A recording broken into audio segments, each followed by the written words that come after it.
খবৰ আশা কৰিছো সকলোৱে ভালে আছে ময়ো ভালে আছো মই লিলি পুনৰবাৰ স্বাগতম জনাইছো মোৰ চেনেলৰ অন্য এটা ভিডিঅলৈ বহু দিনৰ মূৰত পুনৰ আপোনালোকৰ আগত এটা ভিডিঅ লৈ আহিছো আশা কৰিছো আপোনালোকে ভিডিঅটো চাই ভাল পাব আৰু যদিহে মোৰ ভিডিঅটো ভাল পায় আপোনালোকে লাইক কমেন্ট শেয়াৰ আৰু যিসকল মোৰ চেনেলত নতুনকৈ আহিছে চেনেলটো সাবস্ক্ৰাইব কৰিবলৈ একেবাৰে নাপাহৰিব তো বহু দিন ভিডিঅ দিব পৰা নাই লাষ্ট মাঘ বিহুৰ ভিডিঅ দিছিলো গাঁৱৰ পৰা অহাৰ পিছত ভিডিঅ বনাব পৰা নাই আমাৰ ঘৰৰ এটা বিয়াত অকমান ব্যস্ত হৈ আছিল সেই কাৰণে তো ভাবিলো যে আজি এটা নতুন ভিডিঅ বনাও তো যেহেতুকে ব্যস্ততাৰ মাজেদি মই এটা ভিডিঅ বনাবলৈ ওলাইছো তো সেই কাৰণে আজি এটা ৰেচিপিকে শেয়াৰ কৰিম ব্লগ একো নাই তো আজি আমাৰ দুপৰীয়াৰ খোৱাত আছে বৰালি মাছ বিলাহী দি বৰালি মাছৰ কাৰি বনাম সো সেইকাৰণে ভাবিলো যে একোটো ভিডিঅ কৰাই হোৱা নাই আপোনালোকৰ ভিডিঅ একো দিয়া হোৱা নাই তো ভাবিলো আজি ৰেচিপি এটাকে শেয়াৰ কৰো তো মই কেনেকৈ বৰালি মাছৰ কাৰিটো বনাও তৰকাৰী বুলিও ক'ব পাৰি একদম ইজি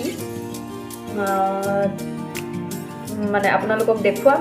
আপোনালোকে চাব আৰু যদি মোৰ ভিডিঅটো ভাল লাগে আপোনালোকে এবাৰ বনাই খাই চাব কেনেকুৱা লাগে বৰালি মাছ বিলাহীৰ সৈতে ভালে লাগে খাই পেলে তো বিশেষ এটা আৰু কথা নাপাতো দেৰি নকৰো অলৰেডি মই আপোনালোকক চাইছে ভিডিঅত অলৰেডি মই পিয়াজ আদা নহৰু বিলাহী এইবিলাক ধুই পাখেলি থৈ আহিছো এতিয়া অকল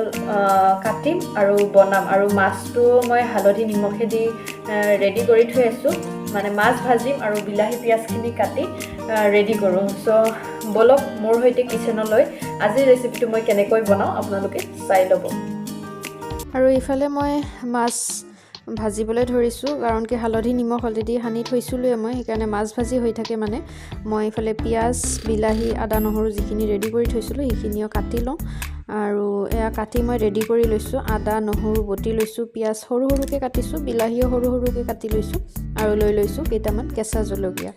আৰু এইফালে ইখিনি ৰেডি কৰা মানে মাছখিনি ভাজা মোৰ প্ৰায় হৈছেই এতিয়া হিখিনি তেলতে মই কাটি থোৱা পিয়াজখিনি দিছো আৰু দুটামান তেজপাত দিছিলো কাটি থোৱা পিয়াজখিনি দিয়াৰ পিছত ইয়াতে এইটো অকমান টাইম ভাজি লম আৰু ইয়াতে দি লম জুক অনুসৰি নিমখ পিয়াজখিনি ভালকৈ ভাজি লম আৰু পিয়াজখিনি অকমান ৰঙা পৰাকে ভজা হয় মানে হিখিনি টাইমতে মই ইয়াতে বটি থোৱা আদা বটি থোৱা নহৰু এইখিনি দি লৈছো কাৰণ কি আদা নহৰু বটাখিনি ভালকৈ ভাজিব লাগিব নহলে তাৰ কেঁচা গন্ধটো থাকি যায় সেইকাৰণে পিয়াজৰ হৈতে এতিয়া মই আদা নহৰুখিনি অকমান ভালকৈ মিডিয়াম টু লো ফ্লেমত ভাজি লৈ আছো পিয়াজ আদা নহৰু এইখিনি অকমান ভাজি লোৱাৰ পিছত ইয়াতে মই এতিয়া কাটি থোৱা বিলাহীখিনি দি লৈছো আৰু এতিয়া বিলাহীখিনিৰ হৈতে মই গোটেইখিনি ভালকৈ ভাজি লম কাৰণ বিলাহীখিনি কোমল হ'বলৈ দিব লাগিব আৰু ভালকৈ ভাজি লৈ আছো কাৰণ কি যেহেতুকে বিলাহীটো এটা কেঁচা গোন্ধ থাকে সেই কাৰণে আৰু এই অকমান টাইম হ'বলৈ দিম এতিয়া বিলাহীখিনি আৰু এয়া চাওক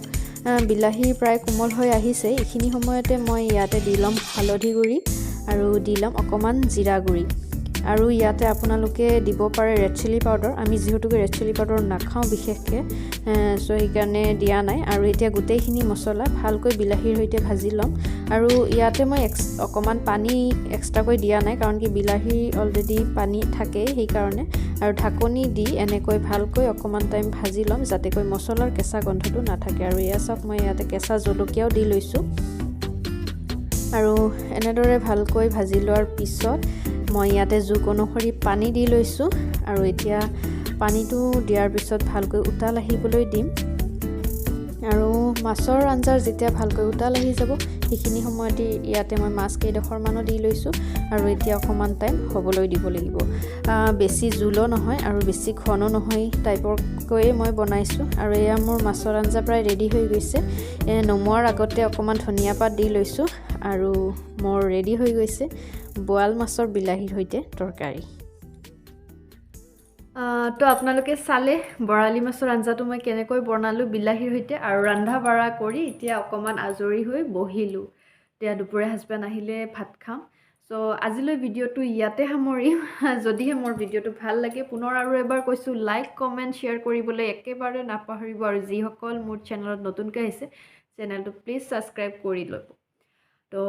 ভিডিঅ'টো ইমানখিনি সময় দি পেলাই ধৈৰ্য ধৰি চোৱাৰ বাবে বহুত বহুত ধন্যবাদ পুনৰ লগ পাম আৰু এটা নতুন ভিডিঅ'ত আজিলৈ tata bye bye take care